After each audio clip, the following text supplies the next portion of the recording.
Hey guys, today I want to talk to you about a concept that has been a little bit controversial in the past when I brought it up, but it's also a lot of fun to think through. So it's really this idea that you can use a notepad like this one to figure out how to make pretty much any amount of money you want.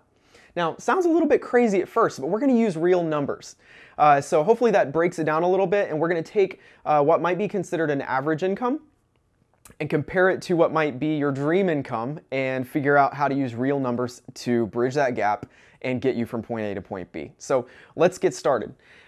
First though, let's talk about how to really determine the way that money is made, right? Because if you want to make a large amount, you first need to figure out how to make a small amount. Where does money really even come from? And it comes from, in its simplest terms, giving value. It doesn't matter if you're a plumber, a lawyer, a teacher, an entrepreneur, a doctor, whatever. You get paid by your employer or by your customers or clients in the market because of the value that you give. They pay you what they deem it's worth, and that's how you make money.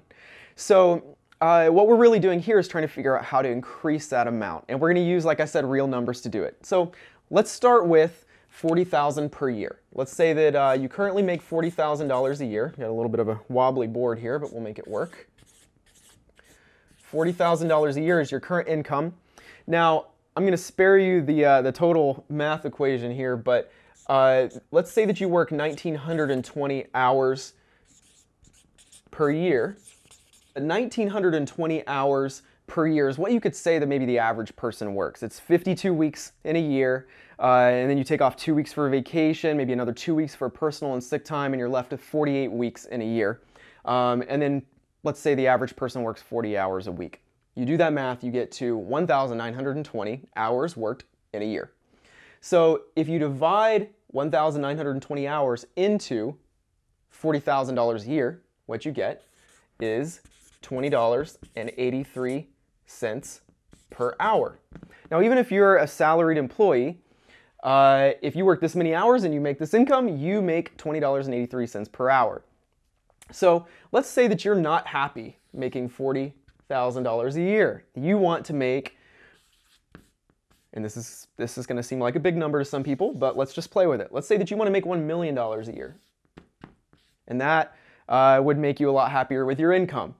So let's say that we're using the same numbers. Let's say that you don't go crazy and you don't start working 12 hours a day. You just stick with 8 hours a day, the typical 40-hour a week schedule, which is 1,920 hours a year.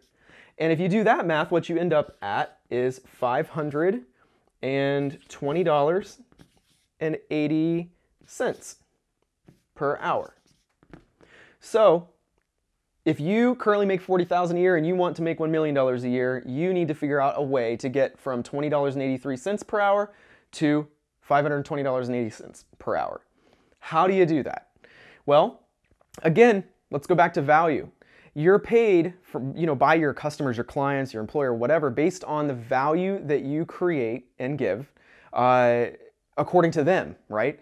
And that actually brings up a pretty good point that I want to visit here just as a little side note.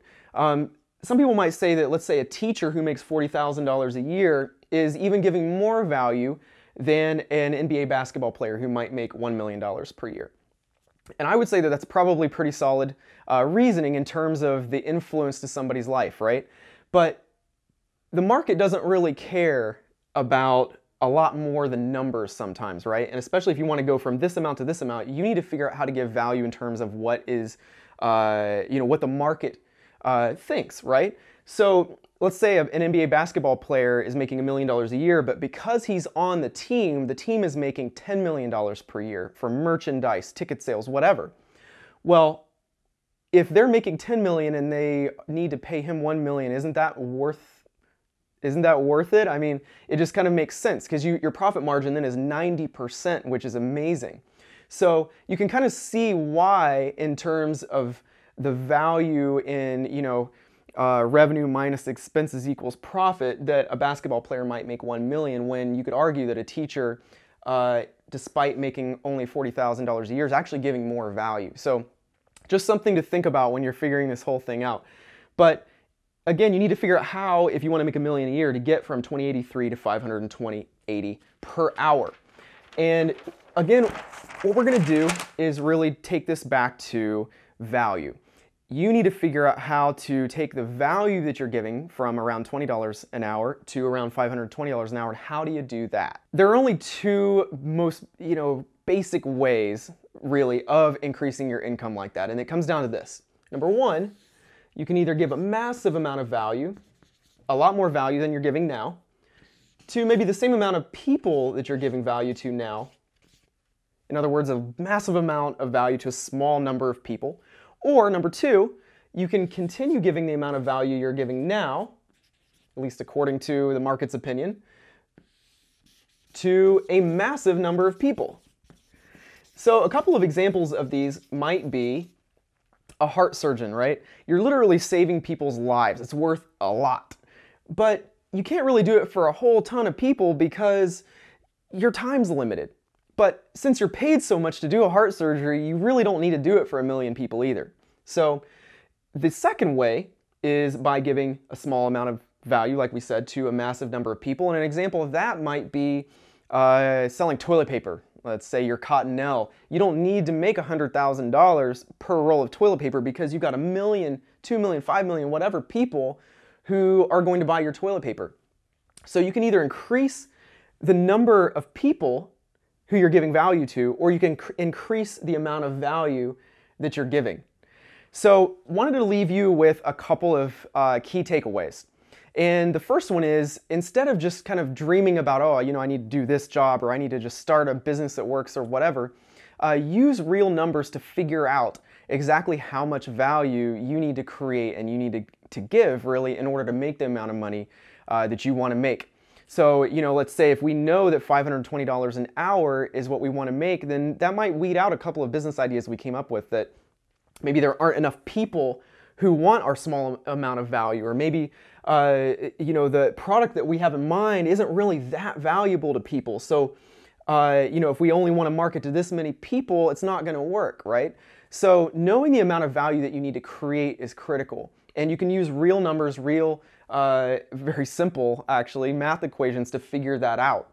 The second thing I want to leave you with is just this idea of stopping the questions about how do I make more money. Everybody's asking, how do I make more money? How do I make more money? But nobody's asking, how do I give massively more value than I'm giving right now?